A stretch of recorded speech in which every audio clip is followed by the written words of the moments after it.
Do you ever feel like no one really cares about you? Like you could disappear and nothing would change? Well, that feeling sucks and it can take over everything. What if I tell you that your brain is actually lying to you? In this video, I show you 4 very powerful biases that actually make you think like you don't matter to other people, even though that's not the truth. By the end of this video, you not only know what they are, but also how to counter them, so you can finally stop second-guessing yourself, feel happier, and just connect better.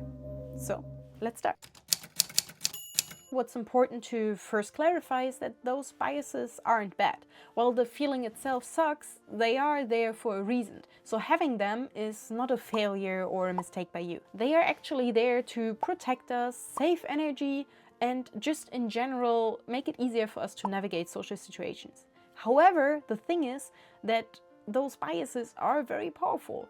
Therefore, we have to keep them in check so they don't go rogue. It's like having your own little superhero squad.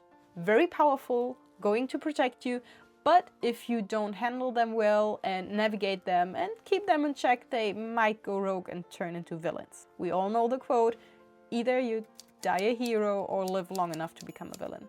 So let's make sure that you live long enough, but keep them heroes along the way. Okay, we established that no one cares about us, right? But do they though? I know we're definitely feeling that way. So if we feel that way deep down in our guts, heart, head, wherever, it has to be true, right? But what if that feeling isn't actually proof? Emotional reasoning. Let me introduce it to you. That is emotional reasoning. It's basically the mastermind behind this whole issue we have here. In general, emotional reasoning is a cognitive process that takes our feelings as evidence for, well, what we feel. So basically, we feel it, therefore it has to be true. In our case, it's we feel like no one likes us or no one cares about us, therefore it has to be true. But again, is it though? Let's check together what makes us feel like no one likes us to also see if that's actually the truth, okay? So, shall we? The spotlight effect. The superstar of the group. Ah, I'm burning! Okay, jokes aside, but that's actually the first thing I want to talk about. It's the spotlight effect. The spotlight effect is a bias that makes us overestimate how much other people notice us. But isn't this whole video about that we think that no one cares about us? So that doesn't really make any sense. Great shout, Selina. I love the participation here. And while it seemed counterintuitive, it actually all makes sense if we dive deeper into it. Spotlight effect here is basically meant to keep you aware of what other people might think about you. It's very helpful for group survival and in general self-presentation. However, when gone unchecked, it might overestimate and thinks everyone is watching us all the time. So for example, the other day I went to training. I went into the room where already a bunch of other people were waiting that the class started and no one really said hi. I was like, okay, amazing. No one even greets me, no one cares that I'm there.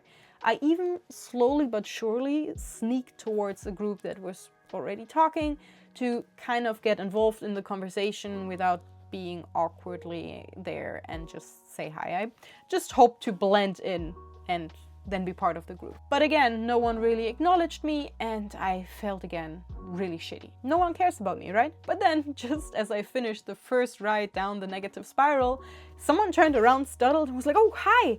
How are you doing? I haven't even seen you. See what happened there? I thought they noticed me because, yeah, I came into the class and I came closer to the group. Of course they must have noticed me, but they didn't. And then, when they did, they actually cared and they were happy that I was there. We humans often think that we are the center of the universe. And if someone doesn't acknowledge us, it's because they don't care about us or even want to punish us. And it's true, we are the center of the universe, but only of our own little universe. So if someone doesn't validate us, it's not because they don't care, don't like, or even want to punish us, it's because they might have not noticed us. But what do we do about it? The good thing is that by watching this video and actually knowing about the spotlight effect and everything that will come, you're already halfway there. So that's a great return on investment and you should definitely stay tuned. But there are also other things that we can do. For example, paying more attention to other people. Because if I would have actually paid more attention about what was going on, that a bunch of people are coming in and going out, then others are talking and again people are stretching, then I would have realized that, okay, a lot is going on. Maybe people don't notice just one more person sneaking in. which was me. However, there's another reason why we think that people don't care even though they do. For example, the negativity bias. The bouncer of the group. The last section was all about us paying too much attention to ourselves and because of that misinterpreting what other people say. Well, the spotlight effect has a nasty little bodyguard who makes the matters worse because all they see is a threat. Let me introduce you the negativity bias. The negativity bias basically means that if we are encountering different stimuli which are positive, neutral or negative and they all have the same intensity, well, we tend to see the negative ones the most, pay the most attention to them, experience them the most intense, and also let them affect our mood the most. So in the example from earlier, I paid a lot of attention to people not saying hi, but I might have ignored people who did say hi or even smiled at me when I came in. Those are examples of me paying more attention to the negative things than on the positive ones. And I'm pretty sure that if you think about it, you also can come up with a couple examples where that happened. What can we actually do about it? So once again, knowing about the negativity bias, being aware of it is already the first step.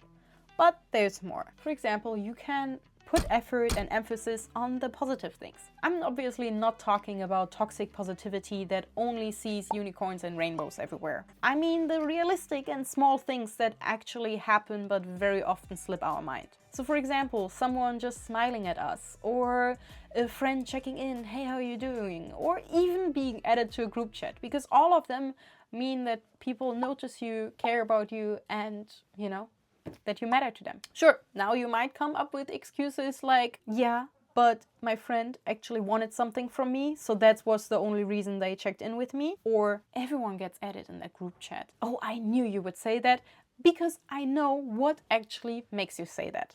The confirmation bias, the spy of the group. Last but not least, the yes man of the group.